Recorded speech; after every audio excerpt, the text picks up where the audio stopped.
All right, we're going to do a quick overview. We're replacing the Strut shock assembly on an 06 4Runner Limited.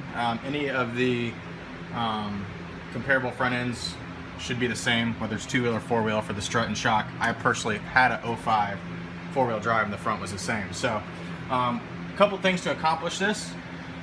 We need to separate the lower control arm from the spindle. There's two bolts on the bottom here. It's not a standard ball joint separation. It's actually just two bolts, so that makes it easier right here and here.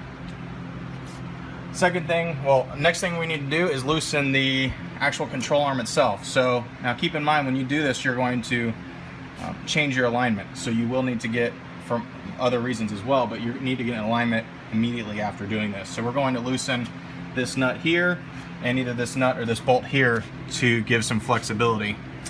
We've got those back there? Yes, correct. Yep. Got it. And then we have three nuts here on the top that hold the top of the assembly together. The shock is actually mounted in with this assembly, so you do not need to loosen the shock up. You can just take these three bolts out and that tower will drop. And then the other item we're going to need to do is actually loosen and drop this tie rod steering end here. Now, when we do this, this is the second side we've done, and most of the time, especially on vehicles that are older or any vehicle potentially, when we separate that, we can rip the boot. So anytime the boot is ripped, you either need to A, replace the boot, or B, most likely just replace that tie rod end. In this example, it didn't make sense to replace the boot, so we're just going to replace the tie rod end as well. You want to show them what happens to the... Absolutely. To the one? I'll edit this part out. Just put it in there. So this is a side we have all back together except for the tie rod end, and this is a perfect example right here when we use the tie rod separator, and we'll show you the separator in a minute. When we use the separator, it tore the boot, and there's no way around that. We don't want to hammer on this nut here because we can damage it so badly, and as tight as it was, we would not have accomplished anything. So there's the damaged tie rod end that we're going to be separating. Tie rod boot, but we're going to be replacing the entire end, and we'll show a tip on that later. But when you do, I don't know if you can tell, I've marked it here with white out. It's actually moved a little bit since then, but we're going to mark it with white out. We're also going to count the rotations when we move it off, because all alignment's important, but this might be the most critical when you're just even driving to the alignment shop. You don't want your toe in or toe out to be too major, because you could have major wear within a very small amount of time.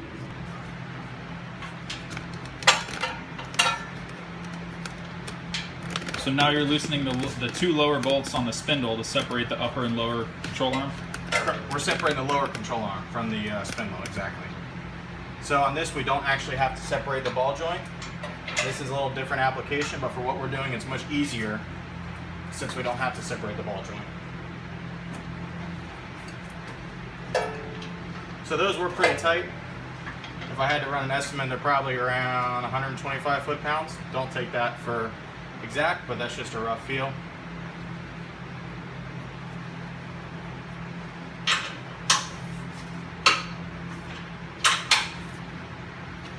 And then we're loosening the... We're actually loosening the control arm bushings, and this is also your main alignment point, one of your main alignment points here, and that will shift and change your cast and camber. And the lower control arm won't drop low enough without loosening these to get the strut or the shock out? You're exactly right. What you'll find is that that only has a certain amount of play, and then it'll start binding up, and you won't be able to get the full travel that you need out of it. And then too, if you're looking to replace your struts on your 4Runner or the shock or spring individually, I purchased a KYB complete strut kit that's already assembled, but if not, you would disassemble the shock and the spring, and you'd need a mounting kit. But as you'll see in the next step, we will put in a pre-assembled unit that replaces everything, and the ratio of the spring is slightly different, which will hopefully fix the front end sag and also give it a little tighter steering and performance in the front end. One quick note on this front one, I was having a really tough time on this back nut. I don't know if that's fixed in position, I can't guarantee, but just on this specific application, it's easier to loosen the front bolt than the rear nut, and that's on the front of the control arm.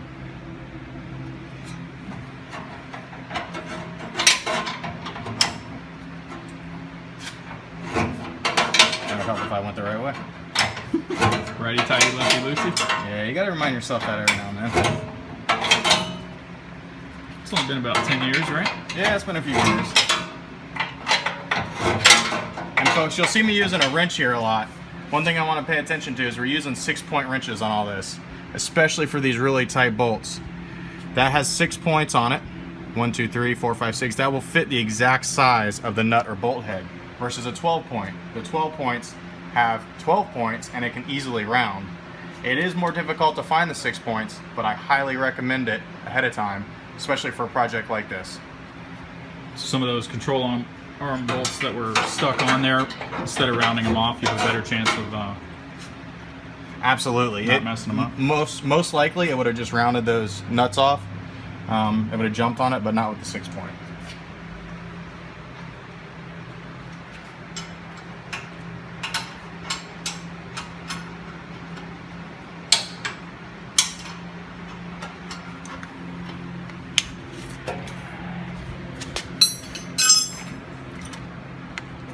Am I blinding you? Oh, you're good. You still alive? Yep. And one thing we're going to do, we're not to the point where we have tension yet, but when we do, when I'm completely done loosening all the nuts and bolts, I will bring a secondary jack over. Now there should not be any tension on this mechanism because it is relaxed, but with a strut or shock you just never know. And there can be so much energy absorbed in this spring assembly, it could pop out, you could get injured very, very badly. So again, you're going to see me use a jack. It might not be necessary, but with each application it could be different. Even a little bit of tension could injure you very bad. So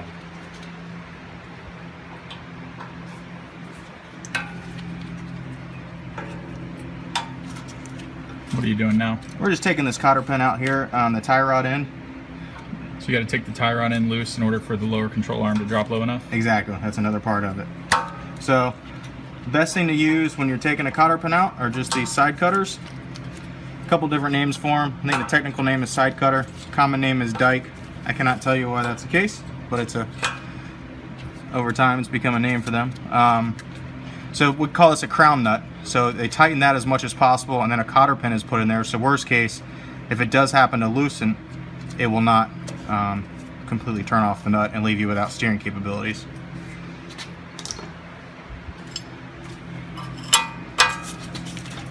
And you can, this is a perfect example of the 6-point here. See, it fits directly on top of that nut, so there's no possible slippage.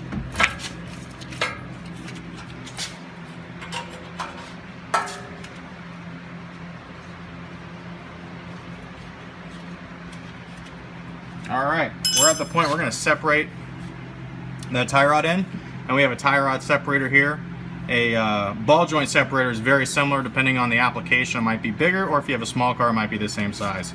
So this is kind of a handy thing to have in your toolbox. It's pretty much impossible to get this apart otherwise. There are also, if you happen to have an impact gun, there are attachments with an impact gun that make this even easier. But on the rare occasion I use it, I just have a manual one.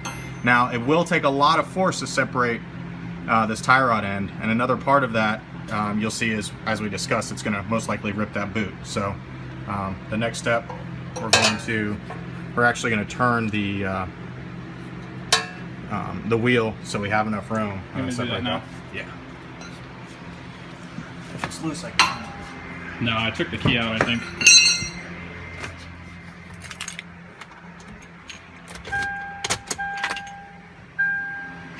So just turn it all the way to the left. Sure.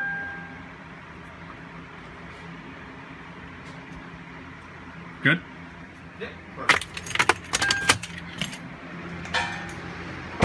Actually, are you all the way to the left?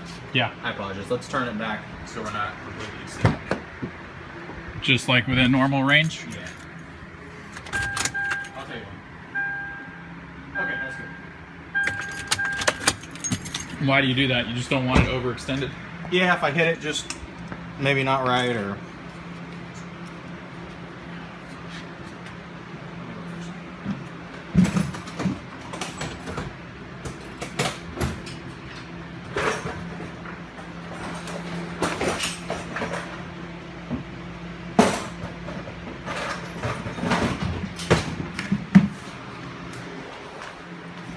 All right, so we're gonna separate this next. You will need a heavier hammer.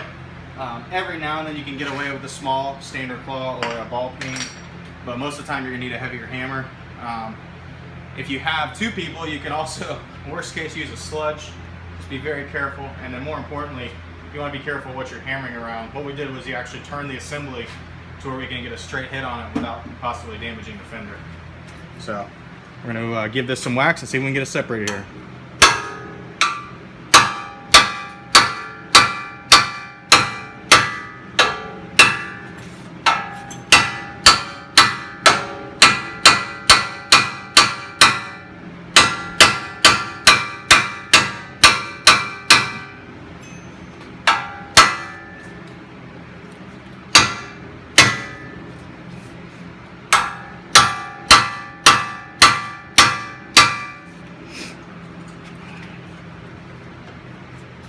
You want me to get the bigger one?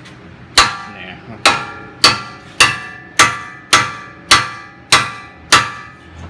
Okay, yeah. Yeah? So on the other side, we had a little bit of an issue. Keep in mind, this is not a new truck. It has 100,000 miles on it. So these are not new parts that we're trying to separate. There is a little bit of corrosion. I'm gonna have to put the camera down because this is a two-person job. But to give you an idea, oh, that'll work.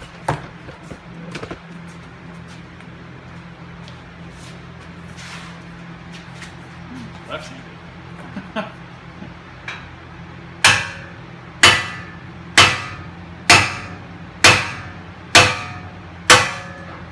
We got it. Definitely makes a huge difference using a little heavier duty hammer. Just get a couple more pounds behind each swing, I think it helps. Separate this thing.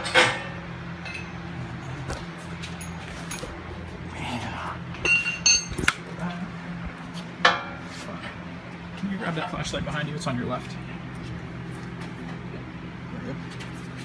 And what you'll see here is, stand by. Anyhow, this, I always leave the nut on it just enough so that if you're driving it with enough force, you actually don't drop the entire assembly. You could hurt yourself, drop the tool. So I always leave the nut on it just a little bit, as you'll see in the previous picture there. So this is separated. We're going to go ahead and drop this down. As you can see, this is the tie rod end. This is actually tapered, small to large, so it fits in this spindle, which is also tapered. So that creates a secure fitting, and then the nut on top of it as well. This one didn't tear, but hey, you're right. It did not tear. it's a pretty cheap item. It's a good idea just to Yeah. replace them anyway. You said these earlier, these are a non-serviceable item anyway? Yeah, that's a great point. So if you see this, there's no grease fitting on the bottom of this tie rod end. So this is designed for enough grease to be in this fitting for the life of the product. However, I mean, it would still be nice to have a grease fitting in there, and that's just another reason we've got all this apart. It's got to go in for alignment anyways. I mean, the tie rod ends were what, 30 bucks? Yep. I mean, we can separate those and put a new one on, not a problem. Especially compared to the scope of the rest of this job, this is very minor. All right, so we've got everything loosened up. What we're gonna do is bring the secondary jack over just to help support things, and we'll drop that strut out of there.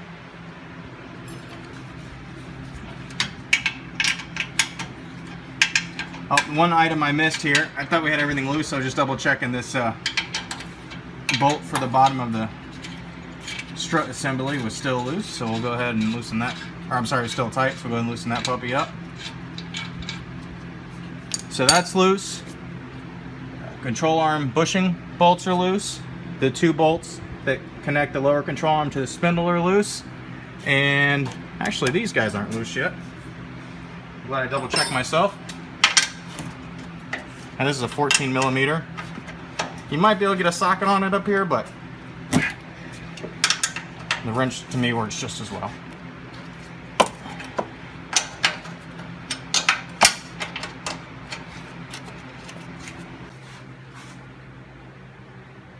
Alright guys, we got everything loosened up here. We spared you some of the details. I will tell you that inside strut assembly nut is is quite a bear to get off. It's not hard, it's just time consuming because that's on the inside. We looked at accessing it from the engine bay, but it wasn't much different. So just a quick note, that might be a little tough for you. We've got our secondary jack here. As I said, some people might say this isn't needed. I'm not familiar, haven't done one of these. Don't know how much tension is on that spring, and that's not something we ever want to second guess. You can get gravely injured, you could get killed. Those things can have a lot of energy on them, so that's something we don't want to mess with. So, and it could be even independent from side to side. So we're just going to use our secondary jack here for safety measure. I don't have enough rise on this jack, so I'm just going to use a 4x4 block. Just make sure to get it square on the assembly. And we're going to take just a little tension off this lower control arm here. And then we're going to start pulling everything apart, or the rest of things. There we go. I like that much better. We're not tipping on the bar, and thank you for your help with that. We moved the brake assembly out of the way. We definitely don't want to catch the rotor in that. On a side note, these are 4-piston caliper rotors on the 4Runner. They will throw you through the windshield. They're also very expensive, so don't want to hurt those puppies.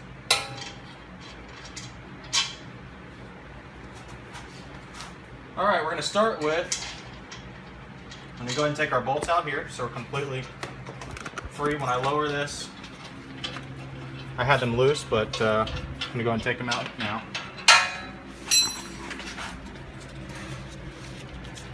When I lower this jack, it'll completely separate that from the control arm from the spindle.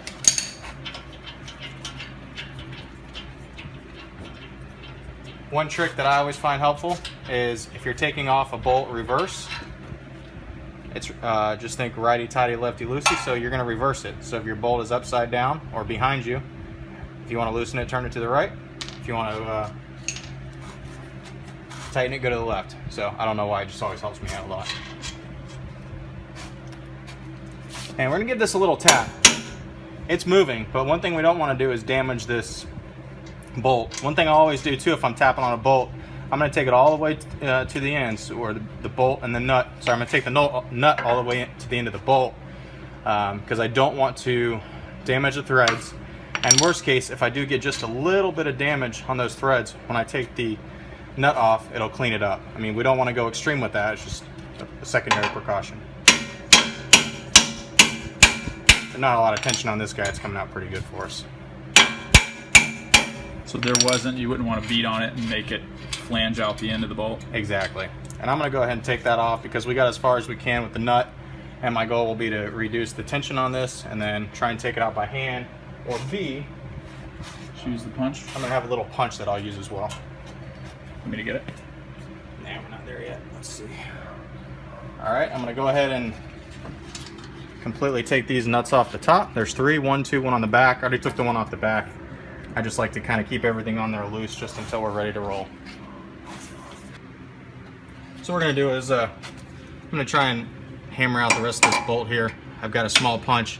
A large one might work a little better, but this is, I mean, there's not a lot of tension on it, nor do we want there to be, because it could ruin our threads.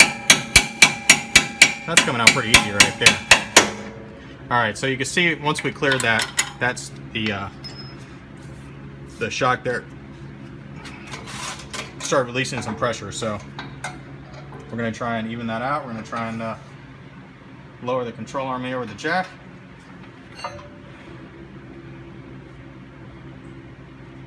And we always want to go slow with this. We don't know how much tension is on there.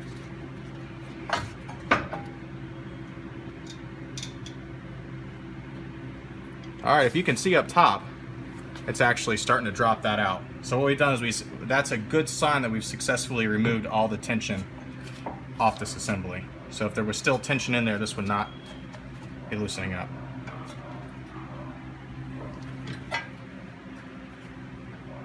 Oh wow, fell right out. Yeah, this was actually pretty picture perfect as far as dropping that out of there. They don't always go like that. Sometimes they get bound up.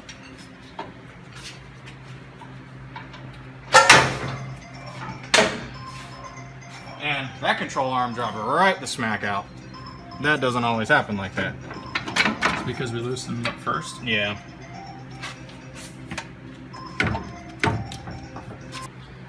So I chose to get KYB Strut Plus replacements. They have a different spring rate than OEM, and they also come pre-assembled with the shock, mounting hardware, and a replacement spring, all in one unit, already assembled. And hopefully this will fix some of the front end sag on the 4Runner. This is a limited model, 2-wheel drive V6, but it does have front end sag. There was an issue with it hitting the bump stop going over speed bumps, and you could also tell, just like everyone else on the forums, that the top of the tire to the fender height was kind of decreasing over time. And I think it's because in the limiteds they put in softer springs in the front to give it a more cushy ride. But as you can tell, compared to the OEM, the spring rate is totally different. So this should fix the ride height issue. It should raise it an inch or two, hopefully. And then it also should stiffen it up a little bit and make it handle more like a sport instead of a limited. I should note also that I originally ordered the KYB struts from a company called Auto Anything, and I had a terrible experience. They run about $120 a piece, so you can replace the springs, shock, everything you need, mounting kit, for less than $250 for the entire front end, left and right. But I would order them from Amazon. I'll put links below to the right model numbers. There is a left and a right, so it is vehicle and model specific, but just check the YouTube description and I'll have links to all the parts in there. I also forgot to note that KYB sends you a complete replacement kit. It even comes with brand new nuts that go on the top of your mounting assembly, which is really nice. If you have old ones that are corroded or rusted out, it's really nice to have brand new ones. You don't have to source them separately. All right, if you can pull this out.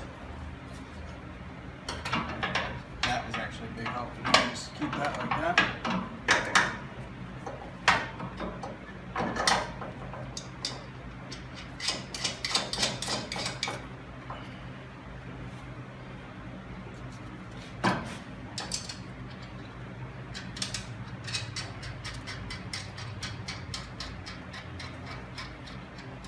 That was nice. The kit came with all new nuts and everything. Yeah, it is nice. Except I didn't pay attention to the lower control arm mount, and we were off probably half a turn here, so not a big deal.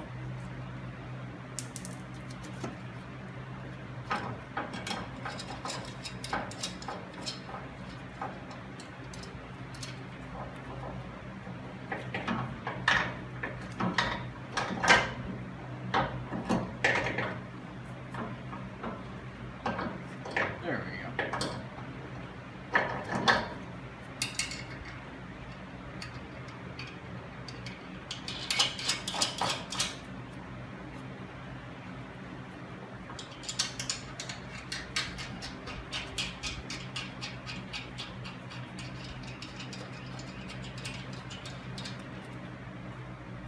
Alrighty.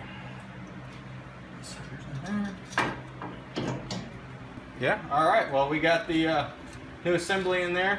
I'm about to put the lower bolt in. So before I forget, put the third knot up top. We haven't tightened anything, we're just getting it set in here. Now you can see everything. Oh, perfect. My first time filming something like this. Yeah. So this is a new strut assembly. I have the 3 nuts and up top. Below, I picked that control arm up that was loose. It's just being held at tension right now at that bottom bushing. We're gonna go ahead and put this bolt back in. Actually, it's not straightening up, so I've got a little punch here. I'm gonna use help to straighten it up. If you've got a bigger punch, might work a little better, but something's better than nothing. We're pretty close there.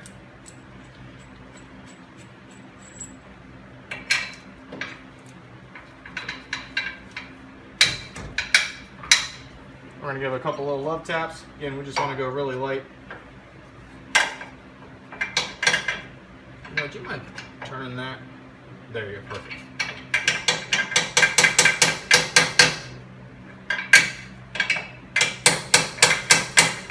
Did I get your finger?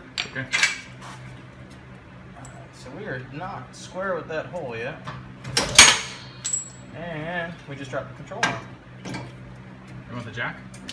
Not yet.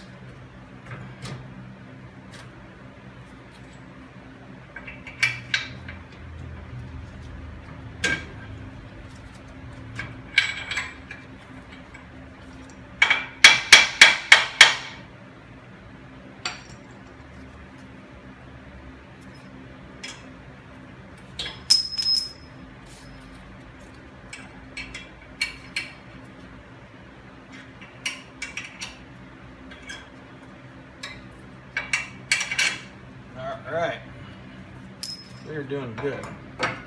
Tap that puppy in. And you see how that was loose, did not take much effort. It's okay to give it a little tap when it's loose, but what you don't want to do is use this as a punch. You'll ruin those threads, and you'll be in a bad spot. These are grade 8 bolts. You couldn't use just a standard grade 5.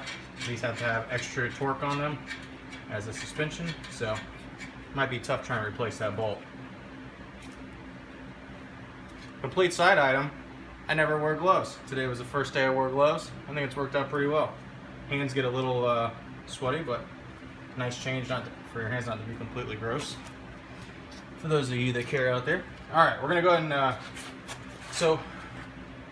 and, 3 nuts are connected there. We got our major bolt connecting the control arm, and we'll take that off your hands here if you wanna help slide it over. Perfect. So we'll reconnect these bolts here. This is really nice on this application that we don't have to separate the ball joint. Made this whole deal a lot easier. You know what? I'm gonna come over your way. You mean this side? Yeah, I'm gonna take control over here. That would have been nice in the head. All right, what we're gonna need to do is, I can't get the lower control arm square with the spindle bolts, so I'm actually gonna use the jack to raise it up a little bit. There's a chance I could if I kept playing with it. The last thing I want to do is cross thread that.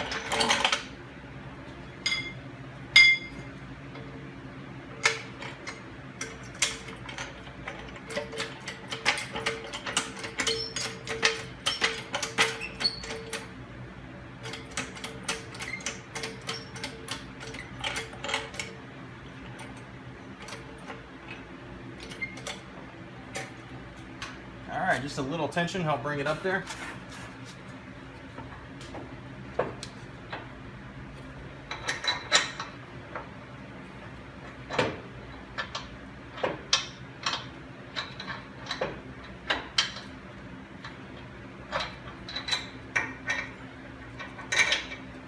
All right, so the other side went in quite easily, but I still not able to square this up. So I'm just gonna compress a little bit more there. I had to finagle the other side. Oh, did you?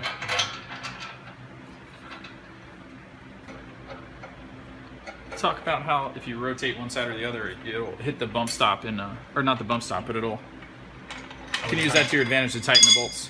Yeah, that's a great point. So when you're trying to tighten these bolts that control the spindle to the control arm, it's going to turn on you. So your best bet is to actually, this is loose, so you can completely, and I recommend going to the front. And the reason being is there's a I guess you could call it a bump stop, but there's a stop.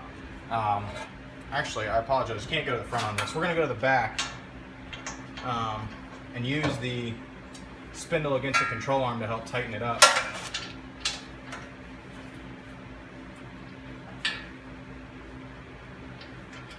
Now on this side, there actually isn't a steel stopper.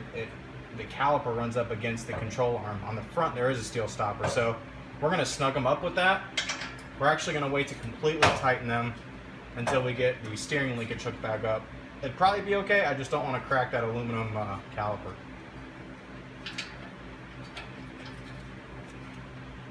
So that's snug. Man, step-by-step tutorial. Anybody could do this now. Get the right tools. I didn't think about that. I should put links in the description to this thing and a couple other items. If you guys are new at doing this, actually, whether you're new or not, it doesn't hurt to tighten all the suspension bolts, which is what we're doing to spec. The torque could be different. Biggest thing is these have to be very, very tight. It is possible to break a grade 8 bolt. I've done it. A breaker bar like this, it's going to take quite a bit of force. If you have one a little bit bigger, it's not going to be too hard. But we don't have the exact specs right here with us, but if in doubt, I would definitely recommend getting your torque specs.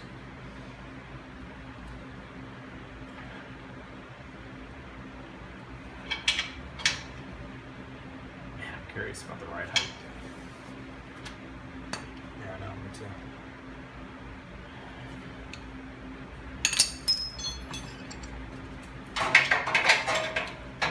Well, we're gonna find out here with the one.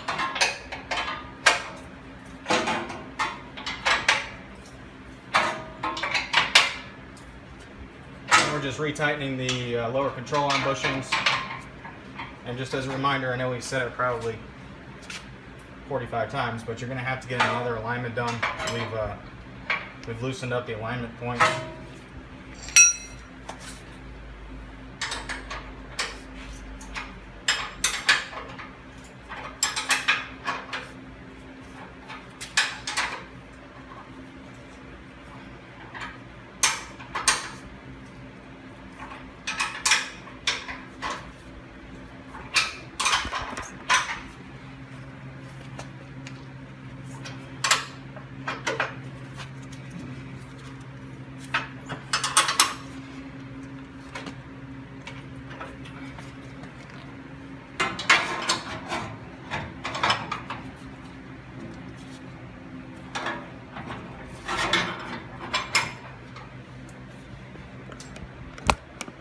All right, we are going to replace the tie rod in here.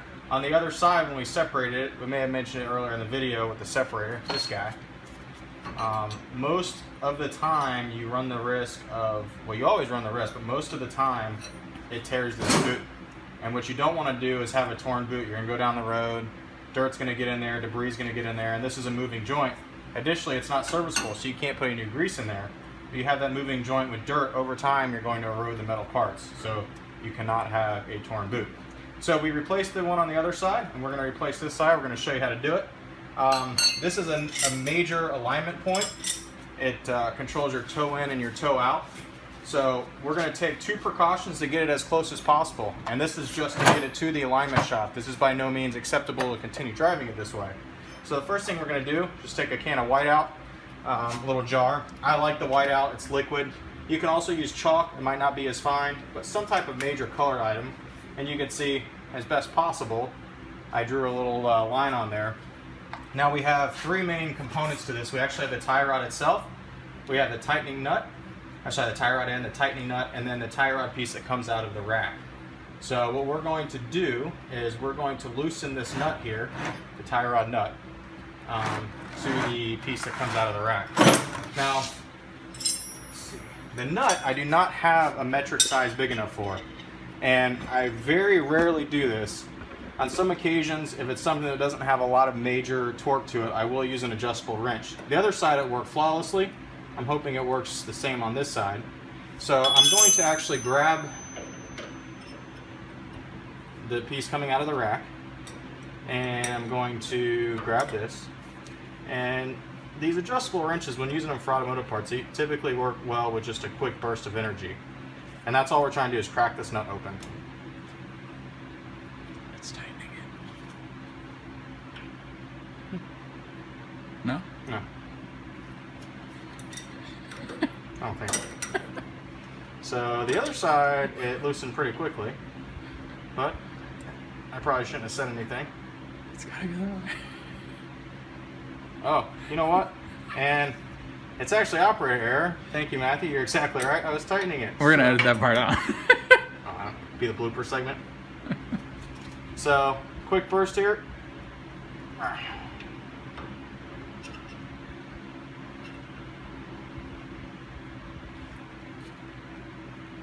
Alright, so we didn't have luck with that. Now we're going to try and grab the tie rod end. Now we don't want to go too far, we just want to try and loosen it.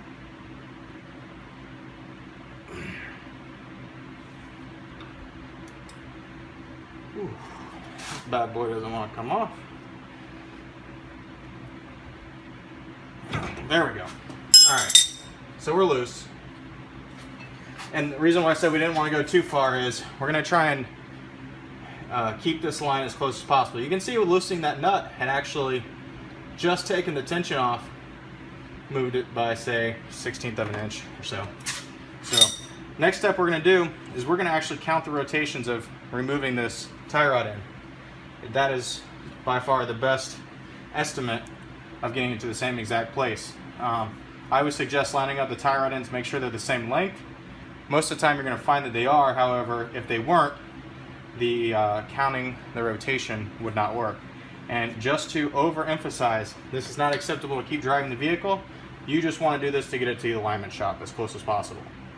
So we're going to count the rotations. I've got a marker on the tie rod end, I've got a marker on the nut, also got a marker on the tie rod coming out of the rack here.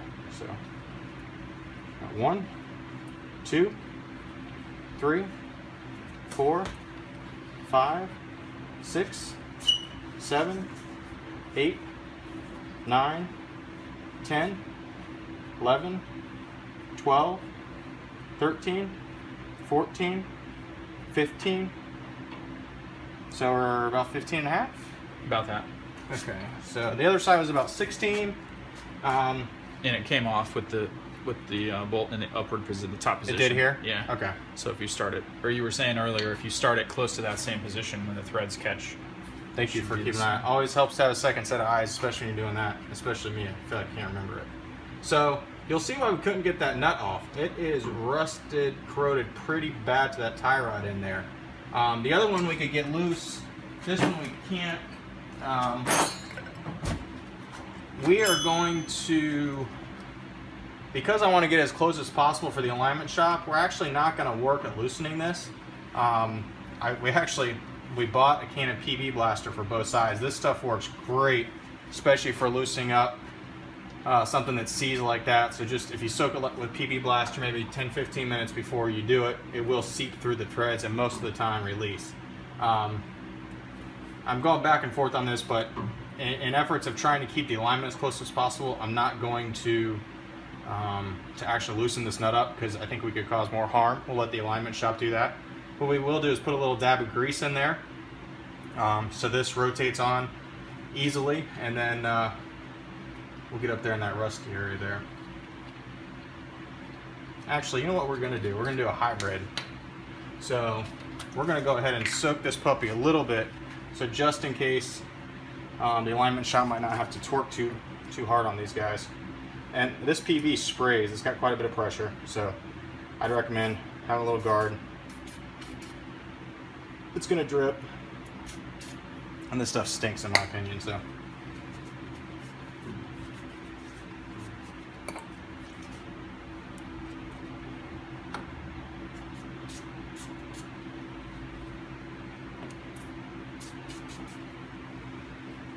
Like I said, the main idea with that is it'll help loosen up a little bit for the alignment shop guys if they do have to loosen that nut, which they most likely will. I'm going to get another rag. I'm going to try and dry these threads off. The PV blaster's not going to hurt anything here, but I'd rather than be dry and just use a grease for lubricant. I think the other cotter pin's on that side too. Oh, okay,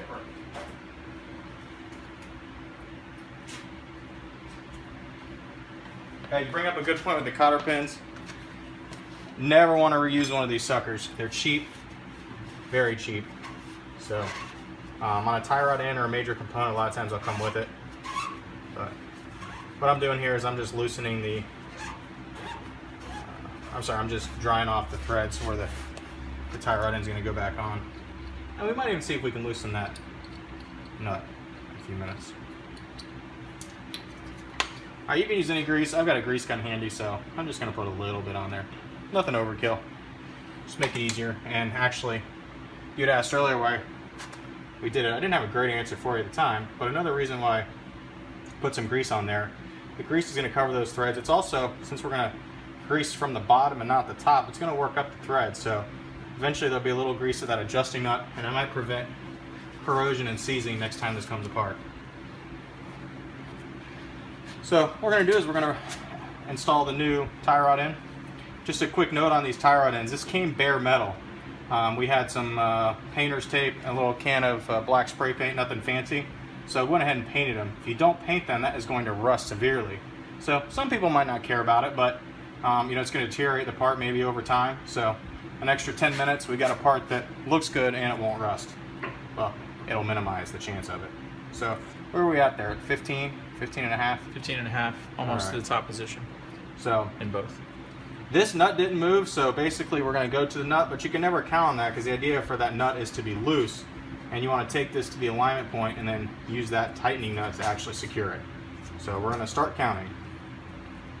1, 2, 3, 4, 5, 6, 7, 8, 9, 10, 11, 12, 13, 14, and so this is interesting. We're at Well, the whole thing is half there. turned though. It was like, So yeah, it is different. Well, they'll fix it at the alignment place, right? yep, what we're gonna do is we're gonna actually back it off a little bit because we couldn't get a full turn on there. So we're gonna back it off, and then this actually will force us. We're gonna have to loosen that nut up because what we're gonna have to do is get that nut tight to bring it down. So the guys at the alignment shop will make the decision of whether to back the nut closer to continue the rotation, or if they can make it work where it's at.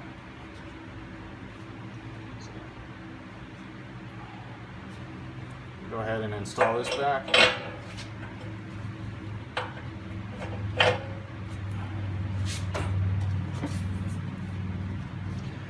So we're installing that tie rod in up into the spindle.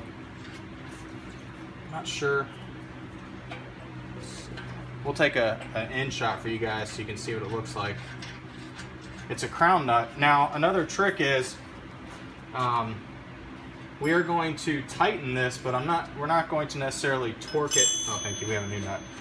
We're going to tighten this tie rod in nut, but we're not going to here.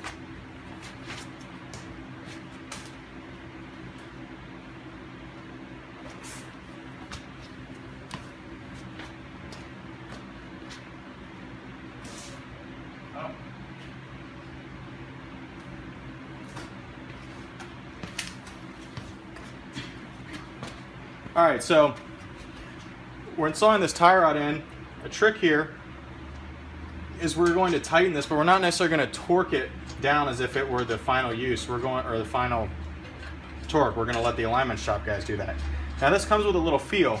If in doubt, go tighter. But what we're trying to eliminate is getting so tight to where it seats it, to where the alignment guys are going to have to use a separator and tear the boot and reverse everything we just did. So we're going to snug it up and we're going to put the cotter pin in there. And again, if you're in doubt, don't do this.